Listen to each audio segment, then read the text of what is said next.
How are you, my family? Welcome again. This is Love Chapters, and today we are going to talk about marriages, relationship, and anything concerning young couple in our societies. Did you know that Christian marriages showed moderate duration before dissolution, longer than any other religious kind of marriage?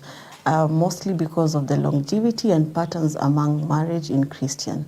In Kenya, wide data at least in Christian marriages endure longer than divorce relative to Islamic or any other civil marriages.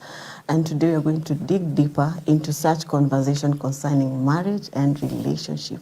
And today I have an amazing team with me, people that I honor so much. We have CJ today and the wife Grace. CJ, all of them are people that I look up to, and today we're not going to talk about me, but their relationship and marriage and how they have maneuvered the wave of life. I know they look young, but did you know it's 15 years in marriage? Karibu sana. Thank you, Ann, for having us. You're most welcome. Yeah, my name is CJ, and I'm here with my wife Grace. I'm born again, and yes, we've been in this 15 years. It'll be 15 years this October. We got married in 2010, and we thank God for carrying us through. Yes, I'm a father also. We have 4 children between us, and we also run a school together. Yes, amazing. So maybe Grace can introduce herself. Hi everyone, my name is Grace, CJ. I'm born again. Yeah, it's been 15 years, we're getting quite old, but I thank God for the journey. And I forgot to say, we have 4 kids and many others. Many others that stay with us. Yeah, we're a big family. Yeah. But it's a whole 15 years of God's faithfulness and direction and just trusting on God. Yeah, in every. I know it doesn't even look like 15 years, like it looks so young. Hata mtu akijaribu kwa sababu ya 15 anashindwa tunaanzia wapi. But hapo kwa kuanzia ndo tunaanza leo. So maybe if you are to take us back through the journey of starting and knowing who to settle down with, where did it all begin? Like, did you always have it in your mind that siku moja utolewa ama uta settle down? I'll start with you, Grace. For me, I loved marriage. Okay, being brought up by single parents, but I really look forward to getting married. And the basis of it was got born again at class 3, wow. And growing up looking forward to being married. But the amazing thing was, my mom was not married; she was a single parent, and all my neighbors were single parents. Wow! Just brought up in Banana. My neighbors were 3 shoshos, and the landlord too was a single parent. And it seemed like, the family that was doing better. Mom coming from a family of 11, 2 brothers and 9 sisters. Almost all of them single. The only 2 who were not single parents. The ladies, the only 2 who were not single parents, not my aunties. But even them, they were not marriages that I look forward to. But I really, really wanted to get married. And being born in a family of, we were 4 girls and 1 brother. Okay. And my brother was already old enough by the time we came to realize ourselves. We more looked up to him as an uncle more than a brother. So it was a space that we missed, the opposite gender so much. Yeah. A father figure, or brother, or someone close to us who from the opposite gender. So it's something that I really look forward to. But also that as much as I look forward to, it was not embraced. And I remember in those years when I'm in class, they're telling my mom, one day I'll get married, I'll do a church wedding. She tells me, I will not come for that church wedding. There will not be a church wedding. And she would keep on telling me, I won't come. Even in those churches, people are not serious with God. They don't really mean what they say. And I would keep on cancelling those words and tell her, you will come for my... Oh, you knew how to cancel the words? Yeah. Okay. Some of that was divine because it was by... I had not really learned it from church. I was going to Anglican church. Oh, okay. So there was no much learning in terms of cancelling words and all that. Yeah. Spirituality was... Okay. Yeah. So maybe if CJ can amplify on that, This takes us back to the childhood trauma and the desires that a young child can have. Like, one day I'm going to get married, but you remember the very first people who are going to give you a no or a stop is the people who are within your surrounding. So that might amplify mostly the childhood drama that a person can go through. If you were to say something about it.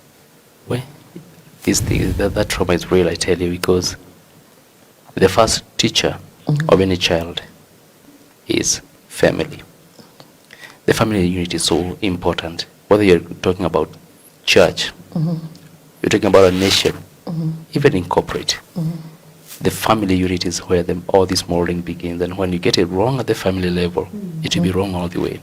And so hopes, dreams, ambitions, or interests, many times they are molded at the family unit. Likes and dislikes, some perceptions, some beliefs, some liking, interest, or dislikes, and all these. Because these in a family is where this child is hearing these things, he is seeing them. They're being deposited in her They're being spirit. deposited continuously, day in, day out. And you see, it's like this child is blank. Of course, children don't have much. But now this is their first exposure. And so personally, growing up, I didn't have much. There was nothing much to talk about marriage because I didn't see a marriage that I would like. It was not functional for us. We had 3 boys. We didn't have a girl. And it wasn't functional. And so there's nothing to look up to. So, but deep within, because you read stories, and there are those fairy tales and all this. It's like, you want to meet this damsel in distress, and exactly. And you get a girl, a good girl, and you can settle down with and live. Is it happily ever after?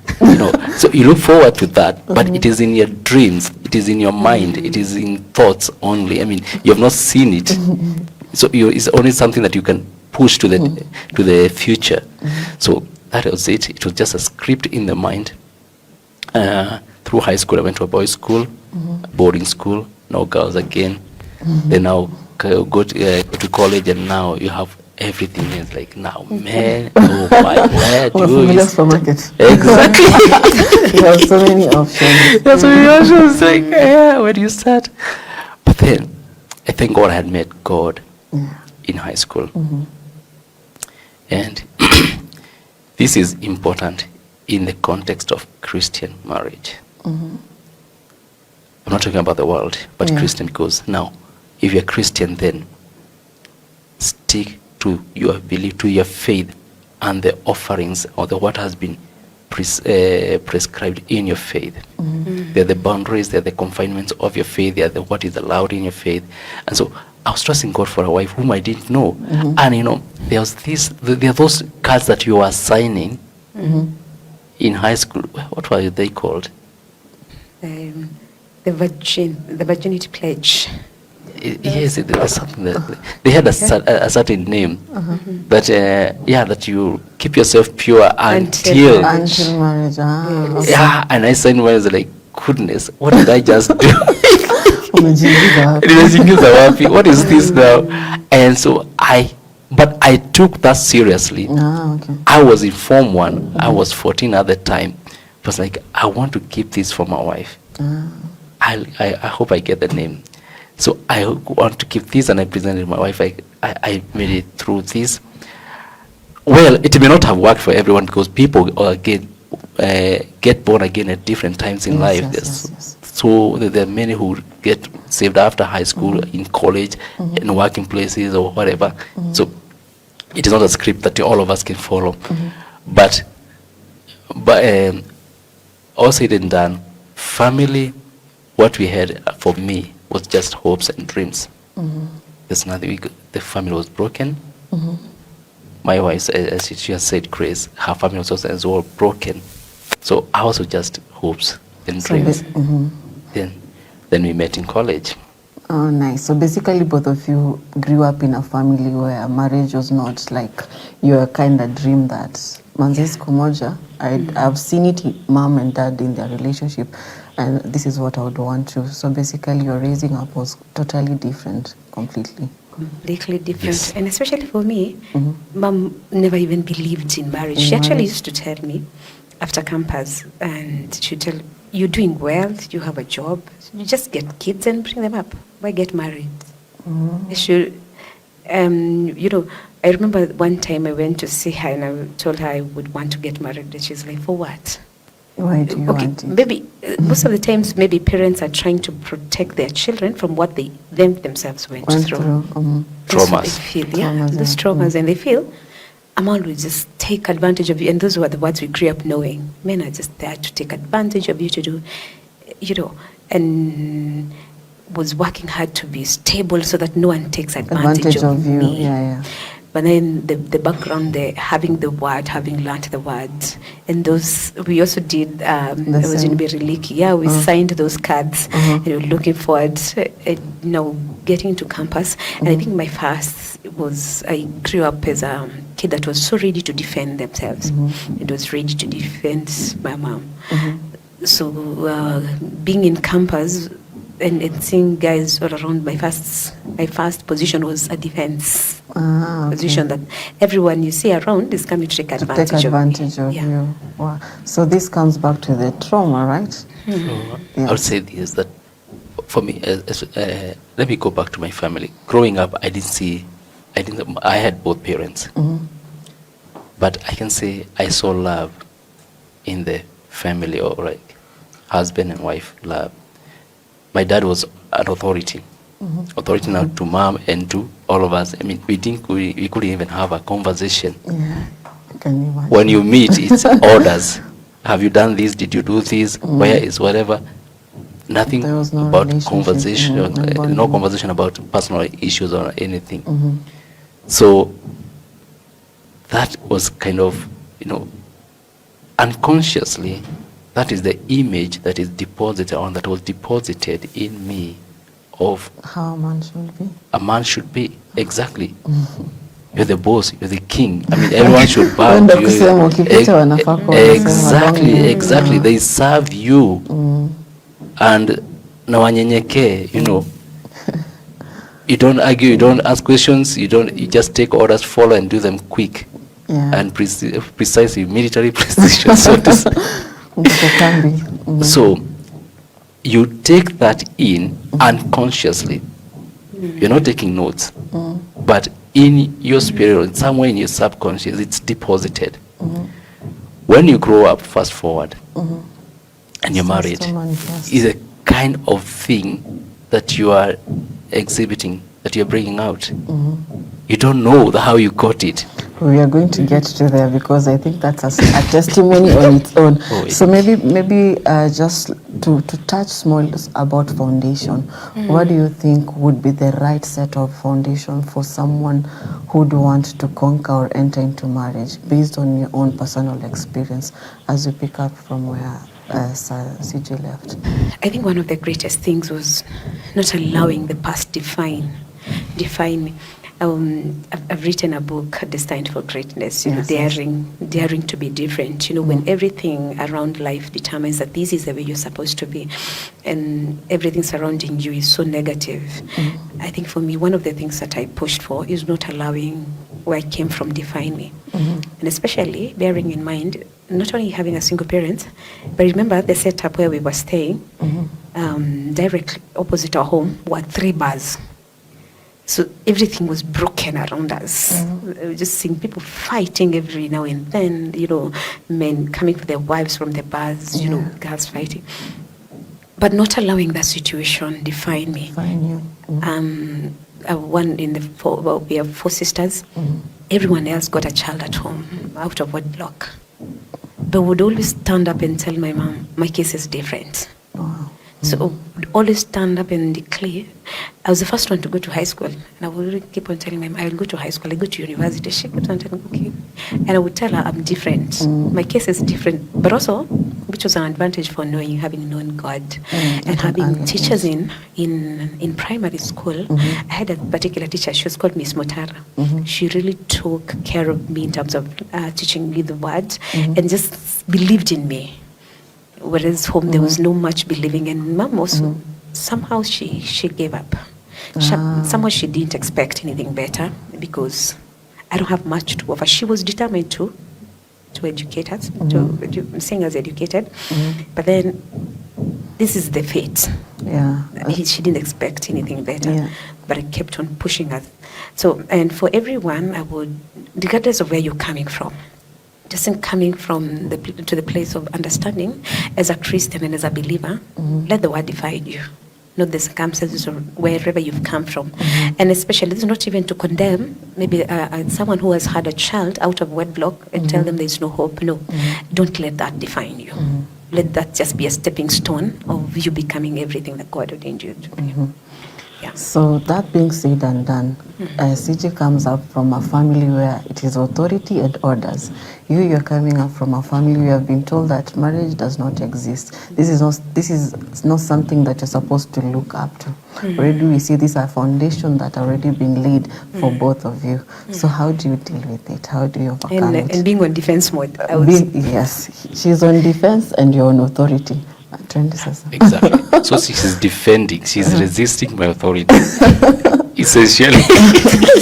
So how did you meet? And let me tell you, it's not been easy. Okay.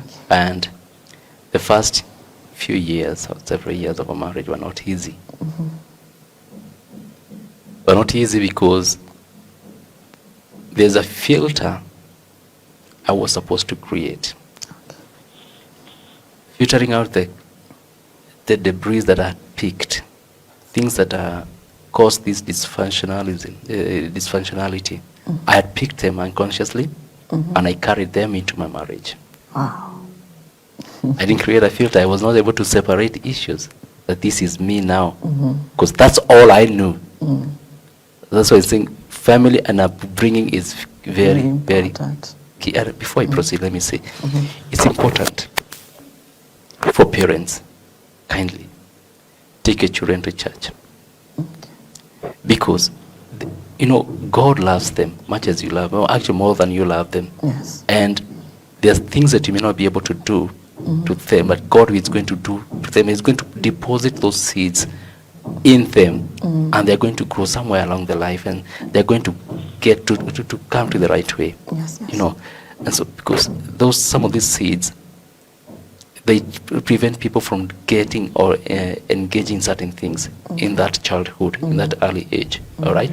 Some things, there's a voice that God can talk to a child that a parent cannot. And again, you're not with that child anywhere and everywhere. Okay? So, along the way, we get married, and here I am. I am expecting Grace now to recognize, now, this is the man. This is a semi-god that has come here. It should be served. When I cough, you should answer. Come with, yes, sir. What can I do for you? But I don't seek it. This is a girl who has also grown independently. There is no man in their life. Mom was everything, and so mom did everything. She was both mom and dad. So she lived independently. And now she too believes or has got independence. So here I want this girl to be dependent on me and to respect me and to know this and to bow and to all this to me. Hayuko huko. Say, what is this? Hapo pale unatupeleka. Can you just take us back on how you met? Ako campus, uko campus, na mkona zile karatasi mliandika, hakuna mtu mtamit mpaka mpate mtu wenyu. Let's start there. Well, hizo karatasi sometimes they're forgotten. Did you manage to keep them to the latter end? We met in college, but there was nothing between us in college. Oh, okay. Absolutely. But I knew the girl. We were serving together in a certain group, in a certain team. And I was ahead of her by a year or two. 2 years. Yeah, in 2 years. So we work together in that team. Okay. It's in evangelism and discipleship and all Huduma this. mlianza mapema. Tulianza mapema. Oh yes, we did. Back in high school, CU. Yeah. So after college, okay, I didn't keep any relationship in college by choice, because I was so given out to service, and I was scared of college girls. Okay. I didn't grow up with girls. I'm meeting them first time, and you know their stories everywhere. And of course, you could also see how college life is, and people living. There's some kind of loose living in college, and so like, I don't want to get into this. So I was scared of girls, because I like whatever interaction I have with a girl is going to end up into this. Itakuwa mambo mingi. So like, I don't want to get myself into this. So the girls I related with were the elder girls. I've been first year, moving around with fourth years. Okay. Third years, like, okay, hapa I don't think anything can happen. So ama wale wametoka. But these young ones, I kept away from them because they were fire. So I leave college. I try getting a girl, okay, get into a relationship, this and this, okay, this work, this does not work, nini. Now, eventually, we met. I think when we actually got to campus, he's the one who introduced me to the team. It was Thika Kiambu Evangelistic Team. So we happened to be sitting next to each other. So I wrote my name, you know, the CU. The first night we went for the CU fellowship, then we were in KU. So we wrote down our names, and I wrote, I'm from Banana. And it's like, can I see you outside after the service? So I tell my roommates, I don't know what this guy wants. Can we meet? Defense started then. Activated. Immediately. So he went and introduced me to the team. Then I didn't go. Actually did join. So I was a bit stubborn. So he kept on following. And I said, so that this guy doesn't keep on calling me, and let me just go. So many calls. Yeah, let me just go. He would follow up and send also people to come and follow up where I'm not coming for the fellowship. So I just said, one evening, let me just go. The day I went there, he was, we used to call him Dad, chairman of the team by then. And so he appointed me as the press secretary. And I was so defensive. You appointing me as the press secretary, you don't even know me. I've just come, I've just arrived. And don't forget, I had been seeing you. There's a chapel you used to pray. So she would go and pray on her own. So I would also go and make prayers there. So I had been seeing her, yes. But she doesn't come to our meetings. Okay. Because she's not in any group, she's not in any community. It's like, I see her as a vulnerable member. Now, in this sea of people here, you can be snatched. So like, you need to be safe as someone with some other people. So that's making the effort to draw her to a group, to a community, this small community where we can be fellowshipping together. Exactly. So that's how I got now to get my first day I was selected the prayer secretary for the team. And so so now we're in the leadership together. We had so many meetings together over and over again. But then I think during that time what grew for me is respect. Because he was very authoritative, even then as a chairman, and especially on our honor, so much on our honor for God. When you go meetings, the meetings. So I served in ticket for as the mom. Then I served after the press secretary was the mom. Then the third year was the missions coordinator. But now even when he was out, when he had left KU. He called to know how the team was moving on. So our meetups was just generally, how are you doing in the team? How is it going? Would you want any help from us, from outside? Any support? That was it, purely. But my roommate Josephine had a crush on him. Take me to that. You don't tell me. So the keys. So his roommate. When you saw him, by any chance, did you feel like he might be the one? Yeah, he was very just a handsome guy. Who was just so encompassed, so and especially with my roommates. We used to go for the keys for the rooms from his roommates. We used to keep for the CU groups when we wanted to meet. So we would go, and my roommate would tell that guy who is from your team, he's so handsome. So every time we would just discuss him. But I respected him. I think that was mainly it. You When didn't see any potential. I literally I thought it was just regard for him. Okay. But now when I was in fourth year, my roommates, one day we went I was in attachment, my attachment in Nyeri PGH. And my roommates used to keep on telling me, by then, I decided, let me try a relationship. I also didn't want to do a relationship in campus because I wanted to serve, and I had seen relationship ruin groups because you become selective on how you serve people. Yeah. So now, because we're just about to exit campus, I decided, well, let me give it a try. Okay. So during that time, so as I was in a relationship that didn't last for just a few months. So this guy would send me credit. I call him. Wait. But I didn't know. It was unconscious. Kama alikuwa anakula flying shot in a way. Nilivyojua kuko na Uber hivi. My roommates are the ones who noted. They said, this guy sent you credit, you call The other CJ. What's your problem? And then they started commenting, the way you talk to CJ when he calls you is not the same way you talk to this other person. I'm like, now I Really? became cautious. Okay.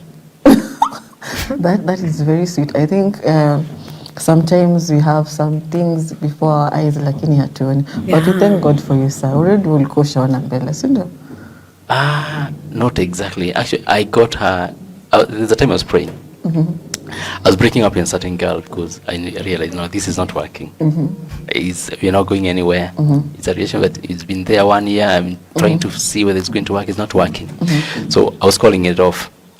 Then I was, oh God, what do I do? It's been this and this time. I've tried. I need a girl. I want to settle down. Whom do I get? Then that time, it was a certain morning, I remember, and I was not working. I was taking some days off. Her picture or her face just flashed in front of my eyes. During prayers? Yeah. Okay. It's like, okay. It's like, no. That girl, this one, I know she's seeing someone. Somebody else. I know the guy who was seeing. Because The one who was sending credit. Yes, we are no. friends. So like, how could that be? I mean, he's so far-fetched. Okay, but the thought of it was sweet because, I knew the girl from the beginning since she joined us in college, and she had a good name. Yeah, so like, wow, it should be good, but I hope she's free. So after prayer, it's just say you break up with this other girl, then start looking for this one. Okay, just calling you, not just for anything. Like, how are you? Are you okay? Where are you? Have you been? Can we meet? Just want to see you. Actually, she was so far. She was in Wajir that time, on attachment with World Vision. So like, I'll be coming to Nairobi on such and such a time. Okay, please, when you come, please make sure you see. I just want to see you. Just make sure. What is it about? Okay, I just want to see you. You don't want to say things. You don't want to get the cat out of the bag. So yeah, she came on a February 2009, and yeah. He even remembers the day and the year. That is something else. You know what had happened? The night before he called, I had just broken up. Because actually what happened, one time we met with this guy in town, he begged me, and I knew this one wants to take advantage of me. So I said, so no, we need very active. Very active. I knew again, and especially my sisters have gotten kids out of wedlock. I was determined to prove to mom salvation works. Okay. So for me, this one was not it. Started and pushing and trying, but I remember it's 12th February. I decided no more. And this guy came to visit me with so many gifts, and I was like, I don't want to take advantage of you. I don't have feelings. Just let's part ways. So I just broken up. So 2 weeks later, I'm getting proposals from different people that we'd served with in the same team. And different teams, like, they had gotten, and I told God, you're not there out of confusion. So I remember that night I had prayed to God and told God, I don't want to get into a wrong, these guys, I respect them, I know them. I had seen them grow. like in the teams that you are serving with, you have like 4 guys approaching you in a week, and I'm like, this is not God. This you don't owe the confusion. And I had made a prayer. I told God, whoever is my husband, let him call me tomorrow morning as the first person. And he called. That's a prayer that you made? Yes, I prayed that prayer. I was in Wajir. I prayed, I told God, I know it's a weird prayer, but I Was he among the people that who are pursuing No, him? he had not. He was not. There was nothing. So Actually, I how wouldn't did you even know? expect How it. did you know that it was him? So when he called, I actually went to repent. I told God, okay, we prayed some prayers so foolishly because I thought when in campus, he was interested in my best friend.